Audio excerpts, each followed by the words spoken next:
رحمت کند سعدی را چی میگد؟ زنی خوبی فرمانبری پارسا کند مردی درویش را پادشاه. اگر زنی خوب باشد، فرمانبردار باشد، خدا ترس باشد، همین مردی فقیری گدای تلبنده را پادشاه میکند. برو 5 نوبت بزن بر درت، اگر یاری موافق بود در برت. خدا رحمت کند سعدی را. برو ای مرد میگد خوش به حالت 5 وقت نماز به جماعت بخوان وقتی که زنی مسلمان داشته باشی. تو زنی مسلمان داشته باشی بی پروا رفته در مسجد نماز خواندن بگیر، هیچ فکر خیال در خاطرت نگذران. همه روز اگر غم خوری غم مدار، چو شب غم گسارت بود در کنار. چی تو امروز روزی دراز تشویش زندگی میخوری، چی از ناداری خیلی غم میخوری، مادامی که در برت شب یک یاری موافق داری، یک زنی مسلمان داری، دیگر پروا نکن، دیگر پروا نکن. شخصانی که میخواهند بارهای خود را از شهر سنت پتربورگ و تاجیکستان روان کنند، پس برای شما کمپانی فیض ترانس را توصیه میدهیم. خوبی کمپانی در این است که تا 100 کیلوگرم بار شما را از جای لازمه گرفته و نزد ماشین ها میآورند و اینچنین بارهای شما را از شهر سنت پتربورگ گرفته و تاجیکستان، یعنی به شهر دوشنبه، وحدت، غرم، کلوب، یوون، ایسار، ریگر و اینچنین قرغنتپه آورده میرسانند. کمپانی فیض ترانس با کفالت و با صفت. معلومات بیشتر با رقم های روی اکران بوده تماس بگیرید و از نام شبکه ما گپ زنید، برای شما تخفیف کرده می شود. سلام علیکم. میخواهید که سمیوان ارگینال رو دسترس کنید؟ پس به شما سمیوان ارگینال رو از شفافرما توصیه میکنم برای بزباله کردن در مدت 1 ماه از 9 تا 12 کیلوگرم وزن میتید و همچنین گردش خون زیاد میکنه، به حرکتی را حس نمیکنه و مشت رو به خود میکند. مرحمت به متخصصای شرکت شفافرما مراجعت کنید و معلومات های بیشتر را دسترس نمایید. اینها سبب خدا شفافرما هم راز شما. سلام علیکم و رحمت الله و برکاته. آسان‌ترینش همین است که آدم در وقت مردن کلمه شهادت فراموش می شود. بین از این در ضرر کلان هست دیگر.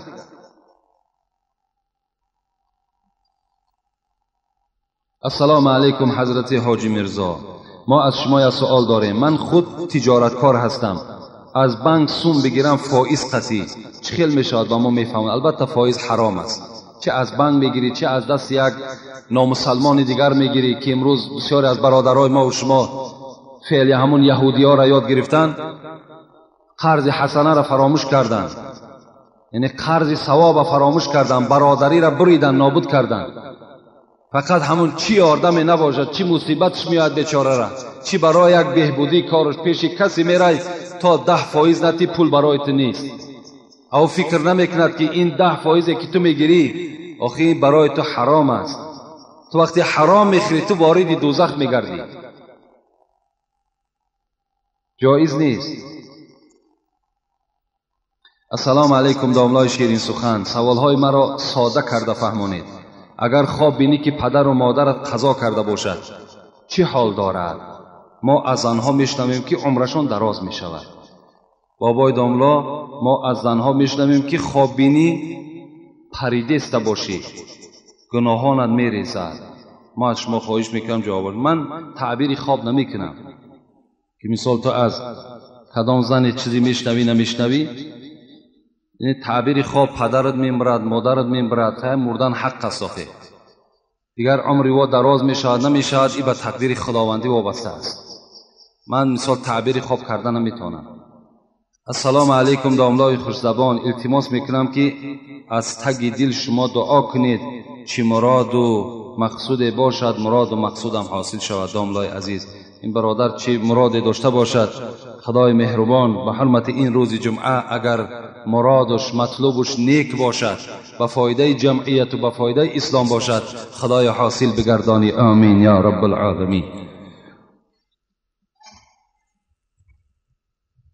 السلام علیکم سادی عزیز، آیا درست است که من خواهر خود را بوسه کنم؟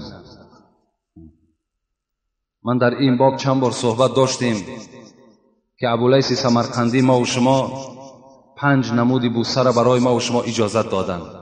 یکم بوسه پدر و مادر فرزندها را می تواند که از رخسارهاش بوسه کند. دویم فرزندها می توانند پدر و مادر را از بالای سرش بوسه کنند. سیوم بوسه ای که هست این بوسه خواهر برادر را یا برادر خواهر را از پیشانیشان. چهارم بوسه این دست عالم یا دست پادشاه عادل. پنجم بوسه این بوسه مرد زن را از دهانش میتواند که زنی حلالی خودش را از دهانش بوسه کند. این 5 نمود بوسه است، میتونین از اینها استفاده کنین. دیگر غیر اینها دیگر یعنی زایل هایی که بوسه ها هستند از اونها استفاده نکنین که گناهگار میشوید.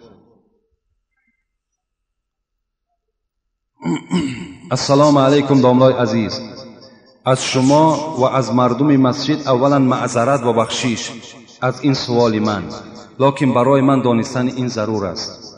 بسیار توجه کنین. من خودم به این مسئله گرفتارم.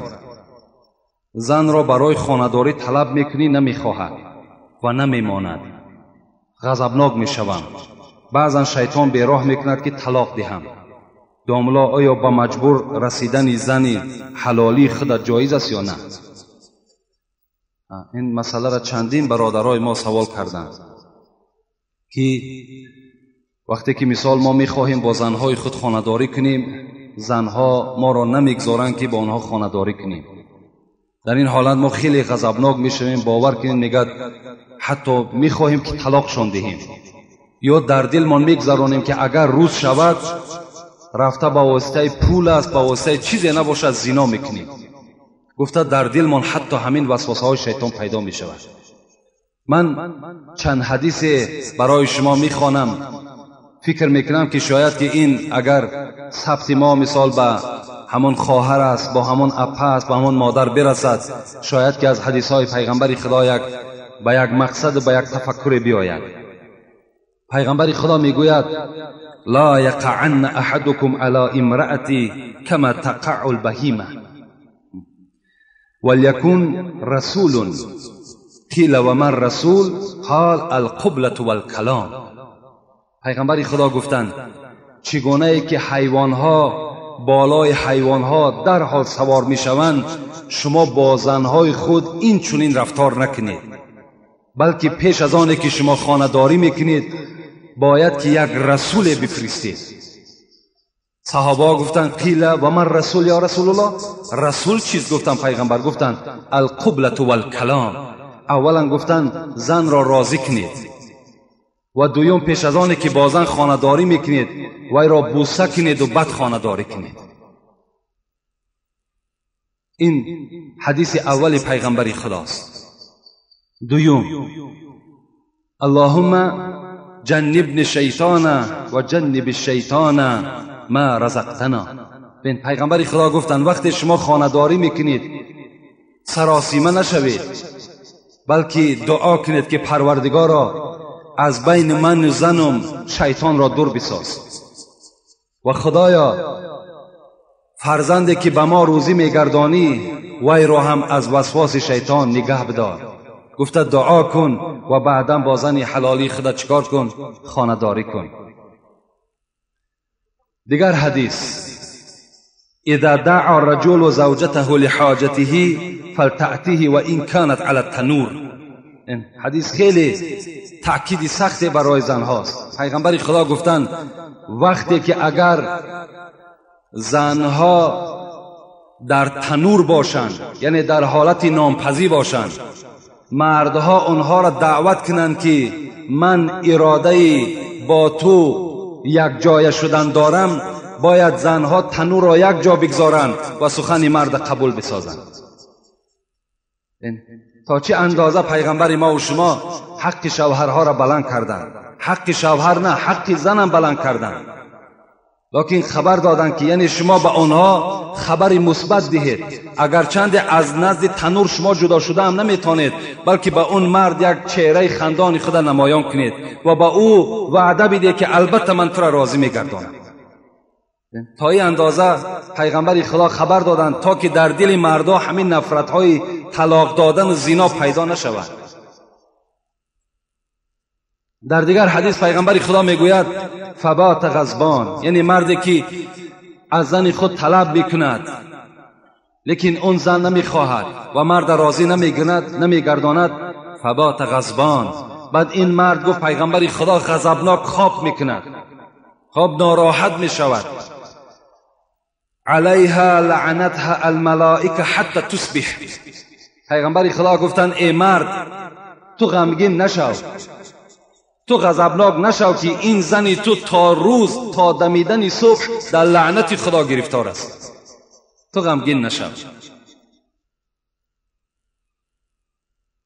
و این برادرها هم باید که آزرده هم نباشند، یعنی غضبناک هم نشوند، زیرا زنهای ما و شما امروز احتیاج امر معروف و نهی منکر دارند.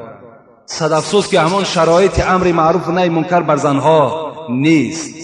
اگر هر آینه همین زنهای ما و شما این سخن پیغمبرشون اگر بشنوند، انشاءالله باوری دارم که چگونه که خدیجه بر رسول اکرم خدمت میکرد همچنان به شما خدمت میکردند. لیکن امروز چیکار کنیم که بعضی گمراه‌های هستند که سبب میشوند که ما و شما برای زنها را رسانیدن سخن خدا و پیغمبر در شرایط پیدا نمیکنیم. چیکار کنیم؟ زیرا اگر زنهای ما و شما مثل زنهای دوره پیغمبر میشدند، ببین چی گونه زنهای بودند. زن ایماندار دیگر است، زن بی ایمان دیگر است. زنهای دوره پیغمبر حسن بصری حکایت میکند مرد وقتی از کار می آمد بیگاه مانده شده، مثل همین امروزه مردهای ما و شما، توزعت له و تجملت له. بین اون زن که ایماندار بود، قرآن خوان بود، از خدا که می ترسید، چکار میکرد؟ طهارت میکرد میگد و تجملت و سرمه میزد، اسمه میکشید، خوشبویی میکرد و نزد مرد حاضر میشد و میپرسید که آیا بر من حاجت داری؟ زن از پیش خود میگفت حاجت داری؟ اگر مرد میگفت نه حاجت ندارم، چی میگفت؟ میگفت مادام حاجت نداشته باشی ای مرد خوش به حالت، اجازت نمیتی که 2 رکعت نماز در حق جان تو بخوانم. زن ایماندار چی گونه است؟ سخن زن ایماندار را گوش کنید و زن بی ایمان آزارش تماشا کنید. این بی ایمانی همینها هم، از اسلام دور شدن همینها هم سببش کی است آخه؟ سببش با بعضی از پیشواهای ما و شماست. اگر زنهای ما و شما بشنوند باور کنین، انشاءالله من باوری دارم که تمام خدمت اسلامی را برای شما جاری میکنن. یک قصه یادم آمد، همون مادر ام سلیم بن زن ایمانداره، وقتی که شوهرش یعنی یک فرزند داشت به نام انس، وقتی شوهر اولش از دنیا گذشت، شوهر دیگری برای تربیت انس گرفت که این ابو طلحه بود. ابو طلحه یک چند زندگی کردند، یک فرزند یافتند، ابو عمیر. ابو طلحه میگوید به حد همین ابو عمیر را دوست می داشت، فرزندش را دوست می داشت. این فرزند میگه دوست رو یک شد و بیمار شد. این ابو طلحه که روز کار میکرد تا بیگاه، روز روزدار بود، باز میگوید صاحب کتاب، بیگاه که می آمد مانده میشد. دائم از حال این فرزندش خبر میگرفت. یک تبی بلند داشت میگه.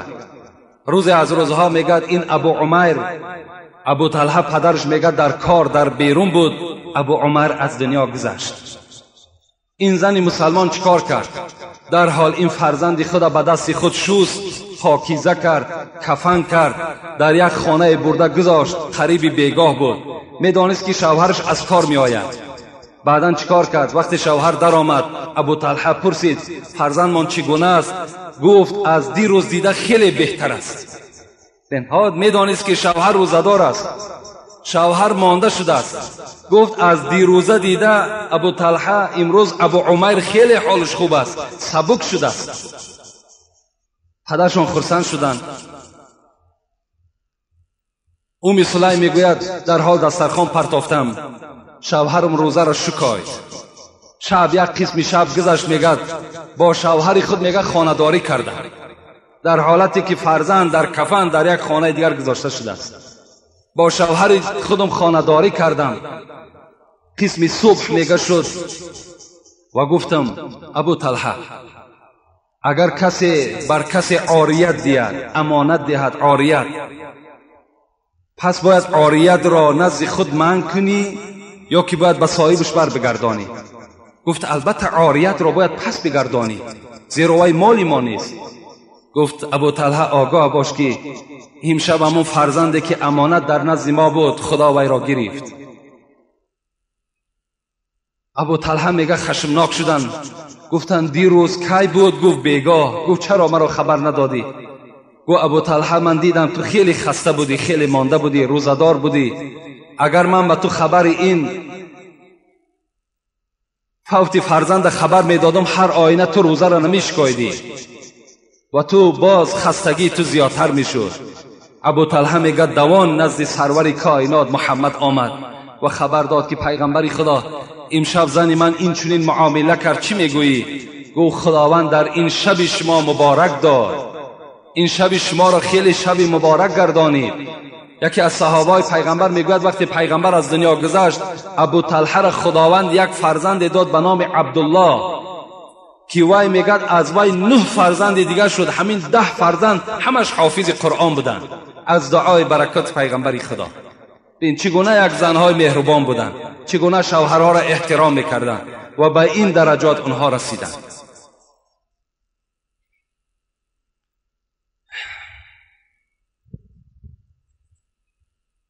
السلام علیکم. طلب از قوم مسجد. یک روز ما بین عصر و شام در مسجد یک حدیثی را خواندیم که اینجا تکلیف یکی امیرعلی شد که همین حدیث در جمعه شما خانه تا که همین ثبتی کسی توی شود و شاید یک زن گوش میکند و همین حدیث و به خلاصه می آید. این حدیث چنین بود، اینم طبق همین موضوع است. قال رسول الله صلی الله علیه و سلم ایما امرأة سأل زوجها الطلاق من غیر ما بأسین فحرام علیها رائحة الجنه. پیغمبر خدا چی گفتند؟ گفتند که کدام زنی که از شوهرش طلاق را طلب میکند من غیر ما بأسین، از غیر آنه که هیچ لازم طلاق نبود، یعنی مقصد این که وقتی که میبیند همین مرد یک زمان دارا بود و امروز نادار شد، میبیند که تا دیروز از زنده میرسید، تمام نوشاکه ها میرسید، تمام لباس میرسید، امروز به سبب یعنی خرابی جمعیت و نیافتن کار و بار مرد امروز احتیاجمند شده است. این زن در حال چکار میکند؟ در حال از این شوهر طلاق طلب بکند و میگوید که من از تو چی دیدم؟ اگر زنی که این لفظ را استفاده کند، پیغمبر خدا گفتند فحرام علیها رائحة الجنه، بوی جنت از 500 سال راه بر جنتی ها میرسد. یعنی بین ما یک خوشبویی میزنیم، خوشبویی که مخلوق تیارش کرده است، ممکن که در مسافه 10 متر یا 20 متر به مشام شما برسد، لیکن بوی جنت چنان بوی زیبایی هست پیغمبر خدا گفتند که از 500 سال راه به مشام جنتی ها میرسد. انا همین قدر مسافه دور همین بوی جنت بر دماغ همان زنی که از شوهر خودش طلاق طلب میکند نمیرسد. اعظم الناس حقا علی المرأة زوجها، پیغمبر خدا گفتن بزرگترین حق بر زنها از روی حق کی دارن؟ پدر و مادر؟ نه، بلکه شوهرهاشون.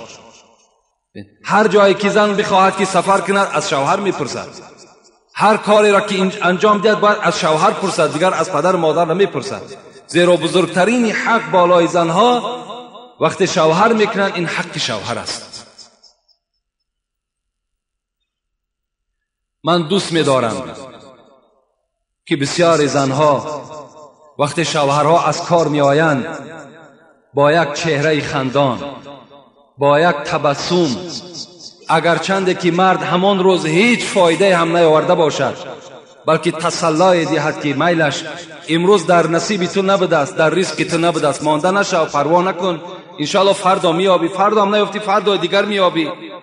من در ناداری تو، در داراگی تو طاقت کرده بودم، در ناداریتم طاقت میکنم. این چنین اگر لفظا از زنی ما و شما خواهرای ما و شما صادر شود، انشاءالله زندگی اونها خیلی نیکبخت می شود. باور کنید زندگی اسما را وقتی در کتاب میخواند انسان هیچگاه طاقت کردن نمیتواند. اسماء دختر ابوبکر صدیق بودند، یار اول پیغمبر خدا بودند، شخصی بودند که به 2 نفر سلام از خدا آمدگی است، یکی ابوبکر است یکی خدیجه است. همین دختر اسماء، دختر ابوبکر صدیق اسماء که میگه حامله بودم، وقتی میگه در خاندانم که شوهرم زبیر میگه به سفر برآمده بگی بود با همراهی پیغمبر خدا، در خانه چیزی یافت نمیشد، لیکن در همسایگیم یک یهودی زندگی میکرد. در دیگش میگه گوشت گوسفند میپخت، بوی گوشت گوسفند میگه خانه مرا فرا گرفته بود. من هیچ طاقت نکردم، به ناگاه خانه این یهودی داخل شدم و گفتم که حاجت بر آتش دارم. حالا که حاجت به آتش نداشتم، حاجت به همون گوشت گوسفند داشتم. این یهودی میگه در بالا یک ظرف میگه بر من آتش داد. گفت من گفت یهودی ها اون زمان هم پیغمبر خدا را دوست نمی داشتند، چگونه ای که امروز یهودی ها مسلمان ها را دوست نمی دارند. گشته آمدم در خانه، طاقت نکردم. بار دوم باز رفتم، گفتم احتیاجی به آتش دارم. باز میگه آتش داد و گوشت نداد. میگه باز گشته آمدم، 3م بار رفتم، باز همچنان معامله کرد. بناگاه دستم برداشتم، گفتم پروردگارا خدایا، گفتم دیگر دادرسی به جز تو من ندارم، در دل همین یهودی داخل کن تا که در یک ظرف برای من طعام روان کند. دیگر هیچ طاقتی ندارم، به جز همین طعام امروز هیچ چیز برای من محبوب تر نیست. دعای من میگه به نشان خود رسید. بناگاه میگه شوهر همون یهودی آمد و از زن خود پرسید که امروز کسی ما را سراغ نکرد؟ گفت به جز همین زن عرب دیگر کسی سراغ نکرد. گفت چی گفت؟ گفت از من آتش پرسید خلاص. گفت ای زنه، گفت در یک ظرف گفت گوشت و آب همین شوربای گوشت پر کن و برده بر همین همسایه عرب بده، تا اگر بر او طعام ندهی این طعام تو برای من حرام است، من نمیخورم. دعای اسماء در نزد خدا قبول گشت. در همین خیل شرایط ها اون زنها چکار کردند؟ طاقت کردند و شوهرهای خدا احترام کردند. خدا رحمت کند سعدی را چی میگد؟ زنی خوب فرمانبری پارسا کند مرد درویش را پادشاه. اگر زنی خوب باشد، فرمانبردار باشد، خدا ترس باشد، همین مرد فقیر گدای تلبنده را پادشاه میکند. برو 5 نوبت بزن بر درت، اگر یاری موافق بود در برت. خدا رحمت کند سعدی را. برو ای مرد میگد خوش به حالت 5 وقت نماز با جماعت بخوان، وقتی که زنی مسلمان داشته باشی. تو زنی مسلمان داشته باشی، بی پروا رفته در مسجد نماز خواندن بگیر، هیچ فکر خیال در خاطرت نگذران. همه روز اگر غم خوری غم مدار، چو شب غم گسارت بود در کنار. چی تو امروز روزی دراز تشویش زندگی میخوری، چه از ناداری خیلی غم میخوری، مادامی که در برت شب یک یاری موافق داری، یک زنی مسلمان داری، دیگر پروا نکن، دیگر پروا نکن. به زندان قاضی گرفتار به، که در خانه بینی در ابرو گیره. خدا رحمت کند. میگه وقتی که اگر زنی داشته باشی که خوق داشته باشد، چی تو دارا باشی چی نادار باشی، وقتی خانه میدرای میبینی که ابروهای گیره بسته، میبینی که یک اندام تروش بر روی تو میکند، از این ده گفت همون زندان قاضی بهتر است از اویی که در این خیل خانه این خیل زن زندگی میکند. السلام علیکم داملای عزیز. میگویند که با یگان شهر سفر میکنی، در دست خود چله است، ناگهان از عالم گذشت، چله آن را فروخته کفنش میکنند، باعث تشویش نباشد. اگر چله نقرگی باشد میلش، لیکن چله طلا باشد، مردن در کجایی که مردی البته تر سرشتت میکنند. اون چله تو هیچ جا را گرفتن نمیتونه. همه یک وسوسه و یک بگیم سخنهای بیهوده است که وقتی آدم چله طلا را میدازد به نیت یعنی که ما بادایی که در یک جا سفر کنم همین را فروخته برای من کفن کنن. اگر او را فروخته و با پولی او را کفن کنن، خدا تو را در قبر عذاب میته، زیرا که اون پولی چله برای تو حلال نبود. چله داختن تیلا، گردن بنداختن تیلا، ساعت تیلا، همه برای مردها حرام هستند. هیچ کدام شما این جوان مردی شما نیست. اینا برای خودتان اختیار نکنید.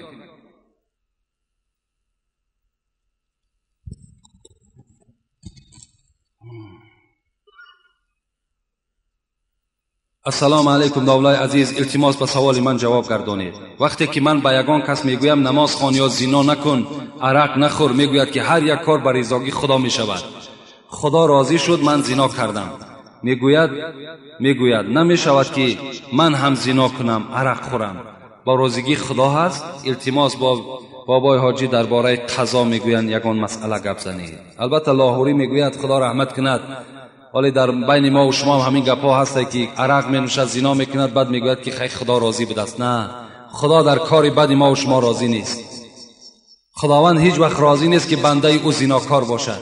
خدا هیچ وقت راضی نیست که بنده او بی نماز باشد. بلکه لاهوری میگوید که بنده های ضعیف خدا با همین سخن تکیه میکنند، میگویند که خیر رضای خدا بوده است، بلکه رضای خدا نیست.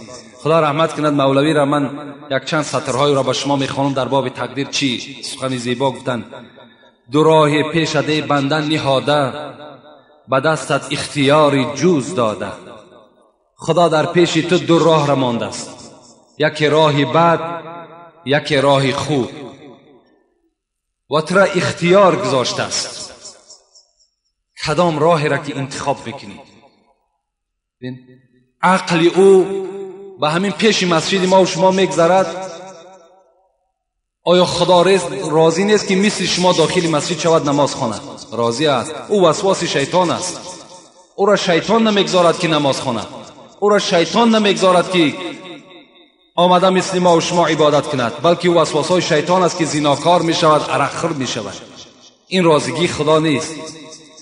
اگر جنت روی رو در راه راست، به چپ مائل مشو که دوزخ آنجاست. حضرت گفتن این راه راست، این راه چپ. چپش دوزخ، راستش بهشت. اگر چپش میگیری دوزخ میری، راستش میگیری چیکار میکنی؟ وارد جنت میشوی. زیراهی نیکو بد ایزید خبر داد، تو را عقل و خرد هوش بصر داد. خداوند همه را به تو خبر داده است. همه عبادت ها و همه منهیات و همه مشروعات به تو خبر دادگی است. کدام کار درست، کدام کار نادرست، همش خبر داد. و تو را عقل داد خدا. تو را عقلت میگیرد زنا میکنی، عقلت میگیرد عرق مینوشی، عقلت میگیرد مثال قماربازی میکنی. چرا عقلت نمیگیرد نماز بخوانی؟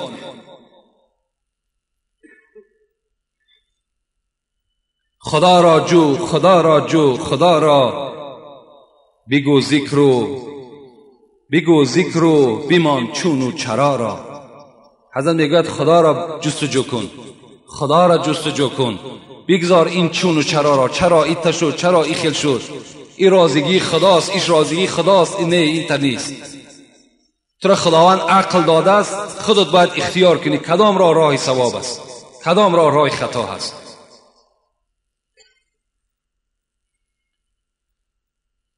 سوال های خیلی زیاد. السلام علیکم ای داملایی که فخر ما هستی. از جواب سوال هایی که پر از آیت و حدیث و شعر عبارت است